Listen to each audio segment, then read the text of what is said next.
안녕하세요. 핵심 뉴스만 전해드리는 지인입니다. 구독과 좋아요는 제작자에게 큰 힘이 됩니다. 2021년도 다사다난하게 마무리됐습니다.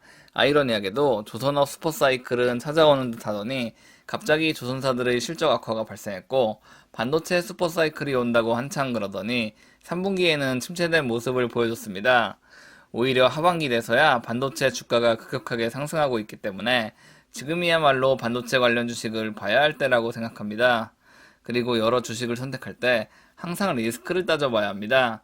삼성전자와 같은 우량주를 선택한다면 단기간에 크게 상승하는 것을 바라면 안 됩니다.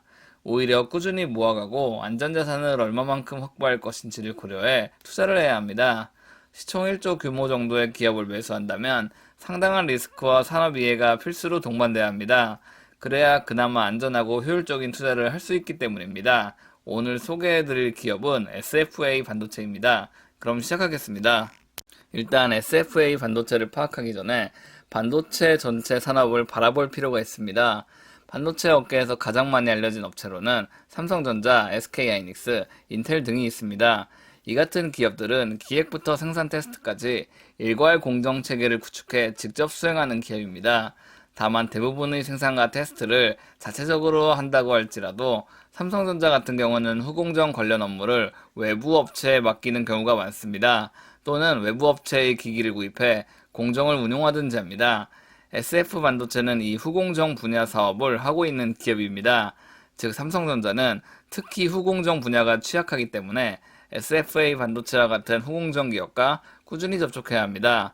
그래야 보다 공장을 효율적으로 운영할 수 있기 때문이죠. 그렇다면 왜 지금 시점에 SFA 반도체를 주목해야 하는지 합당한 이유를 파악해 보겠습니다. 일단 SFA 반도체의 1년치 그래프를 보면 전형적인 커피형 스타일 그래프를 보실 수 있습니다. 저는 차트로 매매하는 것을 그다지 좋아하지 않습니다. 그럼에도 커피형 차트는 상당한 의미가 있는 차트라고 생각합니다. 그리고 이를 좀 더 넓은 범위인 3년치 그래프로 살펴보겠습니다.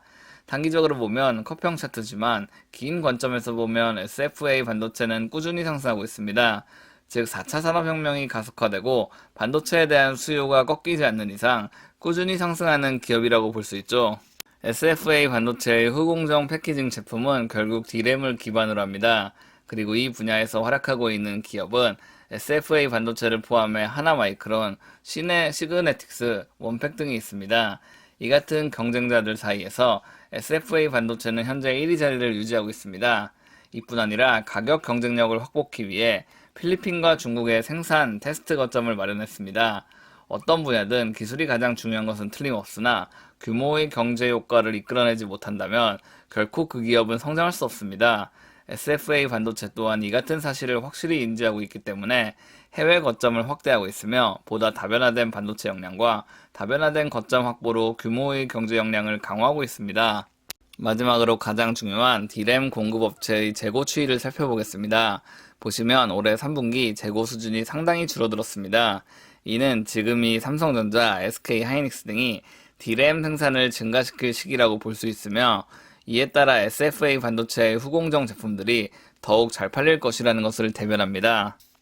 게다가 D램 공급과 수요는 결코 감소하지 않습니다. 많은 기사나 언론들이 비메모리 반도체에 대한 중요성을 언급하고 있고 이에 따라 삼성전자와 TSMC가 대규모 투자를 단행한다고 끊임없이 강조하고 있습니다. 물론 이 같은 사업은 4차 산업혁명 시대의 핵심이기 때문에 분명히 성장할 것입니다. 다만 비메모리 반도체보다 그간 한국의 반도체를 책임져왔던 D램에 대한 관심도 결코 소홀히 하지 말아야 할 것입니다. 삼성전자의 비메모리 반도체가 TSMC를 따라잡는 데는 상당한 시일이 걸릴 것이고 결국 당분간 삼성전자는 D램을 중심으로 움직일 것이기 때문이죠. 이는 물론 SK하이닉스도 마찬가지입니다. 오늘은 SFA 반도체에 대해 알아봤습니다. 후공정 업체 중에서 유독 SFA 반도체에 대한 자료는 찾기 힘듭니다. 이렇게 주목받지 못한 기업이 꾸준히 매출을 확보하고 있다는 것은 급등할 가능성이 높다는 것을 대변합니다. 게다가 현재 커평 차트를 유지하고 있는 만큼 DDR5 본격 양산과 같은 기사가 더욱 나올수록 이와 관련된 후공정 업체들의 주가는 뛰게 될 것이기 때문입니다.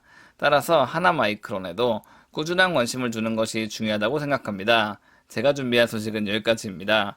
지금까지 핵심 뉴스만 전해드리는 지인이었습니다. 감사합니다.